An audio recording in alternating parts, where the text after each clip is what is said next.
They're making milkshakes. Whoa, all right. Poodle skirts, milkshakes, and a hula hoop off for sweet prizes. Events, cupcakes, and Foster-Free's gift certificate. Each year, downtown Torrance rocks around the block and travels back in time to 1956.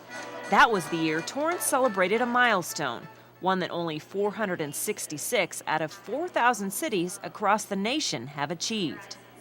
On December 26, 1956, Torrance received the All-America City Award, an accolade won largely due to the ambitious drive of then Torrance Mayor Albert Eisen. He was a great publicist for the city, and he knew the right buttons to push. There was a contest for students to write letters to Torrance telling why it should be an all-American city, and he was pictured with a whole bunch of the letters. He was an enthusiastic promoter of the city. Look magazine was a highly popular publication in circulation from 1937 to 1971.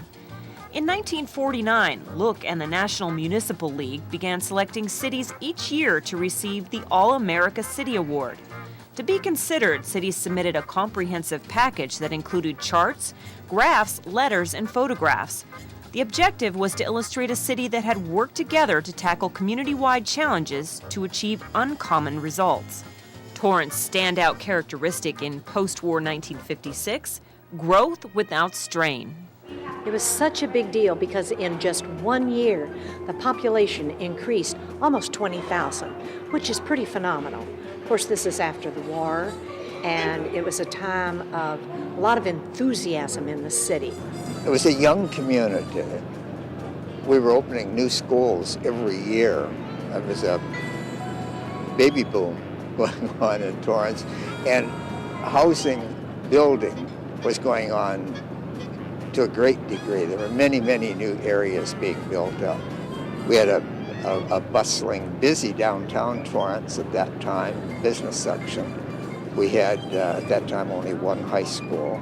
It was a little town, and everybody was sharing this excitement over the designation. That year, only 2 California cities received the award, Torrance and Oakland. Honorees received a telegram from President Dwight D. Eisenhower and were profiled in the November 26, 1957 issue of Look magazine. The article highlighted the city's tremendous growth, 15,000 residents a year since 1948, a home ownership percentage of 85%, educational average of 12.1 years of school, and no slums or vice. Magazines were very important in those days, and when the Look magazine came out with Torrance, it was very exciting for everybody here in town. But the city's celebration didn't end there. Oh, they had a parade. They had all the Miss Torrances and everything. The newspaper. Everybody wanted to carry the logo, that All-America City logo that looks like a shield with stripes on it and stars that says All-America City Award, Torrance. I mean, it's like apple pie and the flag and all that kind of stuff.